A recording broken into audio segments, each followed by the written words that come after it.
ایک عبادت روزہ بھی ہے. تو روزہ کو اگر کسی نے ناپاکی رکھ لیا تو بھی اس کا روزہ ہوگا. اگر وہ ناپاک ہے تو نماز چھوڑنے کا اس کے ساتھ گناہ ہے، لیکن روزہ بہرحال ہو جائے.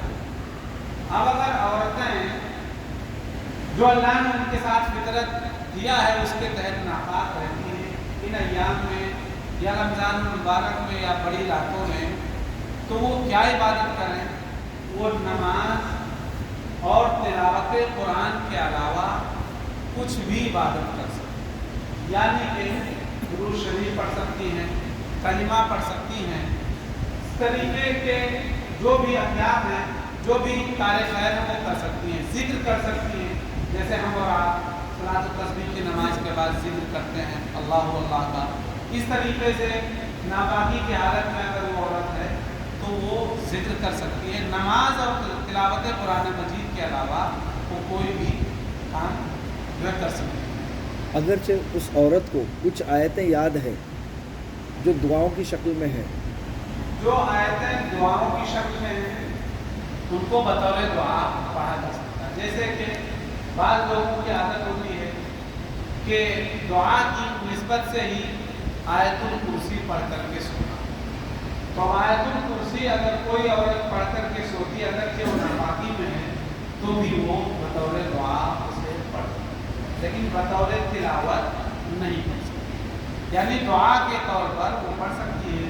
اسی طریقے سے احادیث میں بھی بہت ساری دعائیں مروی ہیں، انہیں بھی جو ہے اس حالت میں وہ پڑھ سکتی ہے. بلکہ عورتوں کے بارے میں یہ بھی کہا گیا ہے کہ اگر کوئی ایام سے گزر رہی ہوں اور ان کی نماز کی عادت خراب نہ ہو، یعنی اگر وہ نمازی ہے پابند نماز کی عادت بنی رہے، تو اگر وہ ان ایام میں وضو کر کے نماز کے وقت تھوڑی دیر بیٹھ کر کے ذکر کر لیتی ہیں تو ان کو بہت ہی اجر و ثواب اللہ تبارک و تعالیٰ.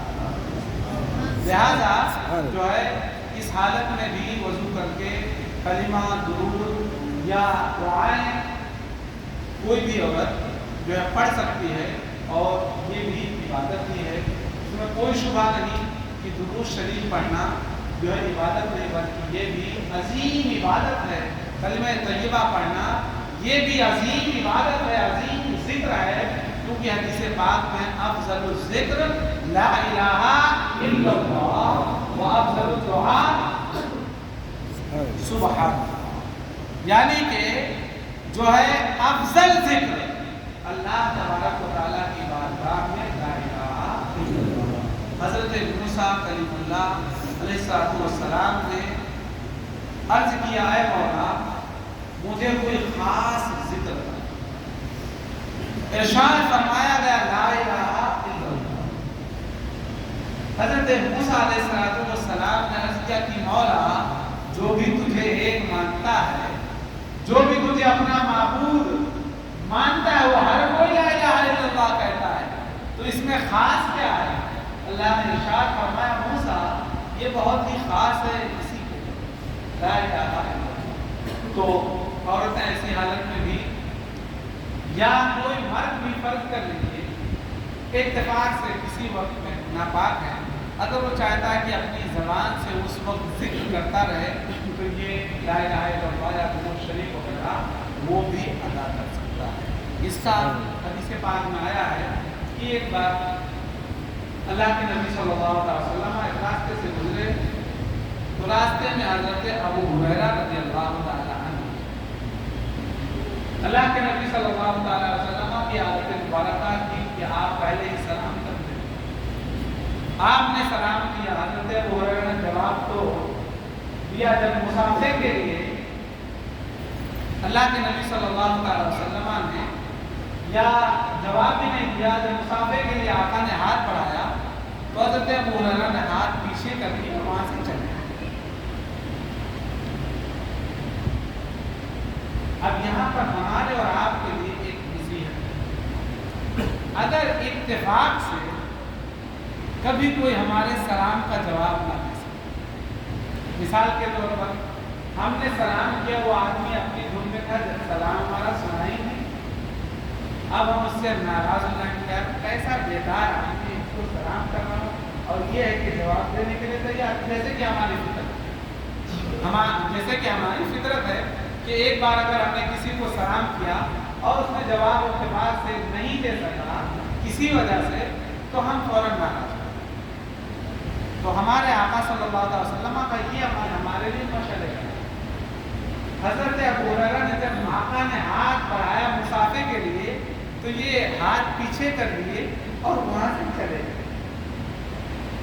اس کے بعد گھر گئے، غسل کیا اور جہاں پر بھی آپ بیٹھے تھے مسجد میں یا اور کہیں پر آئے اور آپ نے جواب دیا اور ہاتھ ملایا تو اللہ کے رسول صلی اللہ تعالیٰ علیہ وسلم نے ناراضگی کا اظہار نہیں کیا کہ ابو ہریرہ تمہاری کیسے جرأت ہو گئی کہ ہم نے تم سے مسافے کے لیے ہاتھ بڑھا تم نے پیچھے کر دیا۔ آپ نے فرمایا سے پوچھا ابو ہریرہ اس وقت کیا ہوا تھا؟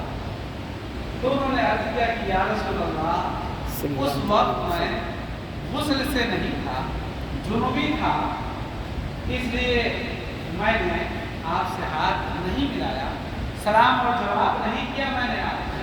اللہ کے رسول صلی اللہ علیہ وسلم نے ارشاد فرمایا ابو ہریرہ کوئی بھی مومن اس طریقے سے ناپاک نہیں ہوتا کہ وہ سلام کا جواب بھی نہ دے سکے اور کسی سے ہاتھ بھی نہ ملا سکے۔ یعنی اگر تم حالت جنابت میں بھی ہو تو سلام کا جواب دے سکتے ہو، دوسروں سے ہاتھ ملا سکتے ہو۔ حضرت ام المؤمنین سیدہ عائشہ صدیقہ رضی اللہ تعالی عنہا سے ایک بار آقا کریم صلی اللہ علیہ وسلم نے کسی سامان کے بارے میں فرمایا کہ وہ اٹھا لو اور وہ سامان مسجد میں رکھ دو۔ تو حضرت عائشہ صدیقہ رضی اللہ تعالی عنہا نے عرض کیا کہ یا رسول اللہ میں حیض میں۔ تو اللہ کے نبی صلی اللہ تعالی علیہ وسلم نے ارشاد فرمایا تمہارا حیض تمہارے ہاتھ میں نہیں، یعنی کہ تم اگر وہ سامان مسجد سے اٹھا لیتی ہو تو اس میں کوئی حرج کی بات نہیں ہے۔ کیوں؟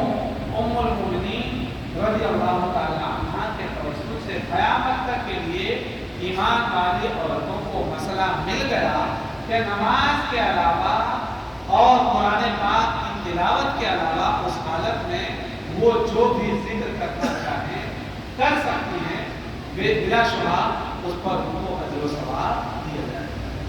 اللہ تعالیٰ کی بارگاہ میں دعا ہے کہ اللہ تعالیٰ ہمیں اور آپ کو ان سب باتوں پر